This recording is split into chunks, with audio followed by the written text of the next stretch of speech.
नमस्कार दोस्तों। तो मैं आज आपको कुछ तो है एक हिंदी कहानी सुनाने जा रही हूँ। तो चलिए इस कहानी को शुरू करते हैं। कुछ तो है जो बात हमें पता नहीं चल रही थी। बहुत सोचने पर भी कुछ पता नहीं चल रहा था। वह बात क्या थी? जब घर पर एक आदमी आया था तो उसके बाद ही सब चिंता में डूब गए थे। उनके पड़ोसी ने देखा कि सभी लोग कुछ बात कर रहे हैं और उसने एक आदमी को जाते हुए भी देखा है। उसके जाने के बाद सभी लोग पता नहीं क्या बात कर रहे हैं।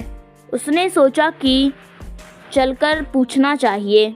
जब वह उनके पास गया तो पूछा कि आप सभी लोग परेशान क्यों हैं? अगर कोई भी परेशानी की बात है तो आप मुझे बता सकते हैं। मैं आपके पड़ोस में ही रहता हूँ। आप इस बात को जानते हैं, फिर ना बताने की कोई भी वजह नहीं है। सभी ने सोचा कि बताने में कोई हर्ज तो नहीं है, मगर अच्छा भी नहीं लगता है। उसके बाद अपने पड़ोसी को उन्होंने बताया कि दोनों बच्चों को पढ़ाने के लिए बाहर भेजा था। जब धन की कमी आई तो यह घर हमने गिरवी रख दिया था। सोचा था जब उनको नौकरी मिल जाएगी तो हम पैसे लौटा देंगे, मगर अब हमारे पास समय नहीं है। यह घर हमें खाली करना पड़ेगा क्योंकि समय पूरा हो गया है। उनके पड़ोसी ने कहा कि दोनों को नौकरी नहीं मिली है। उन्होंने बताया कि ऐसा नहीं है, दोनों को नौकरी मिल चुकी है, मगर अब वह हमारे साथ में नहीं रहना चाहते हैं। उनके पड़ोसी ने पूछा कि ऐसा क्या हुआ जो वह यहाँ पर नहीं रहना चाहते हैं। एक दिन दोनों भाई घर आए थे। उनकी पढ़ाई पूरी हो चुकी थी। अब वह नौकरी की तलाश में थे। जब वह दोनों घर आए तो मैंने उनसे बात की थी कि जब नौकरी मिल जाए तो सबसे पहले यह घर हमें छुड़ाना होगा, नहीं तो यह घर हमारे पास से चला जाएगा। इस बात को तुम दोनों याद रखना क्योंकि हमारे पास ज़्यादा समय नहीं है। दोनों ने बात सुनी तो कहने लगे कि ठीक है, ऐसा ही होगा। कुछ महीने बाद वह दोबारा घर आए। इस बार उन्हें नौकरी मिल चुकी थी। मैं भी बहुत खुश हुआ था क्योंकि अब शायद हमारा घर बच जाएगा। हमें ऐसा लग रहा था कि खुशियाँ जल्द ही आएंगी, मगर खुशियों पर जल्द पानी फिर जाएगा।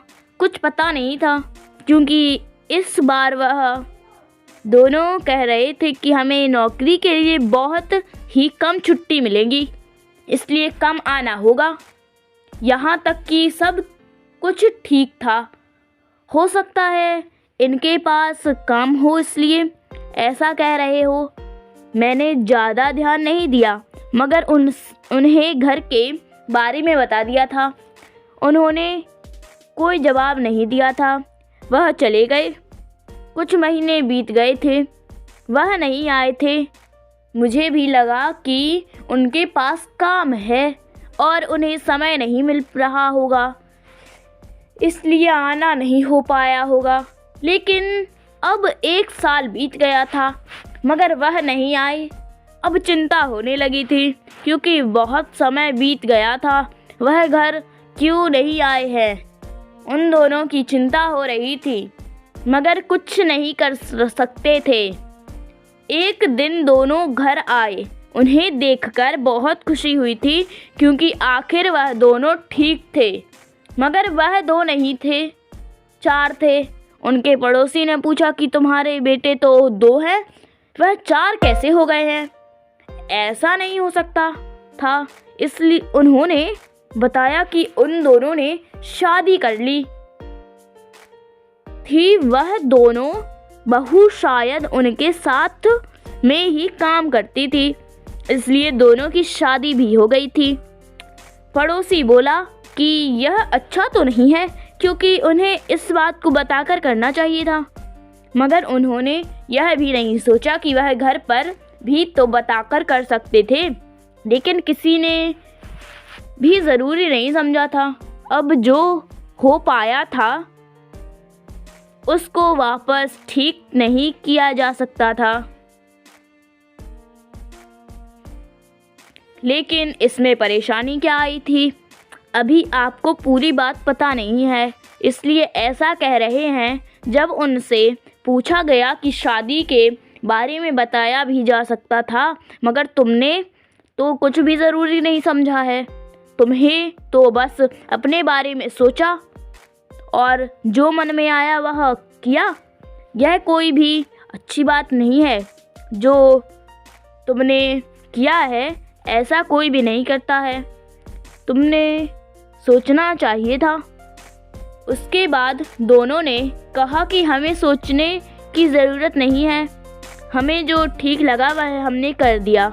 अगर आपको लगता है कि यह ठीक नहीं है तो हम भी यहाँ पर रहना नहीं चाहते हैं। यह बात बहुत बुरी लगी थी।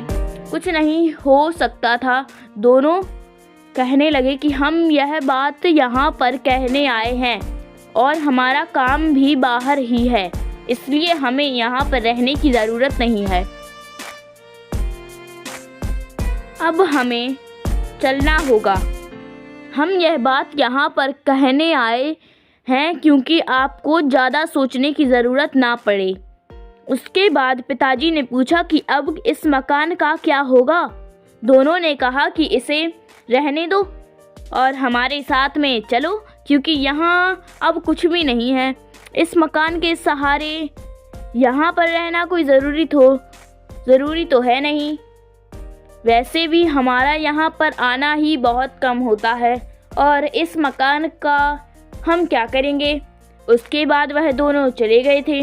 बाकी आप सभी जानते हैं कि क्या हुआ था।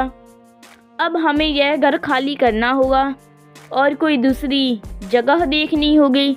शायद पता नहीं हमारे नसीब में क्या लिखा है। अक्सर हम हमेशा कुछ बातों को भूल जाते हैं जिनका असर हमारी ज़िंदगी पर पड़ता है। दोस्तों, हमारी ये स्टोरी कैसी लगी आप लोग कमेंट बॉक्स में ज़रूर बताएं, जिससे हम अपनी कहानी में और सुधार करें और आपके लिए अच्छी अच्छी कहानी ला सकें। दोस्तों, हमारे चैनल को ज़रूर सपोर्ट करें और लाइक करें। नमस्कार।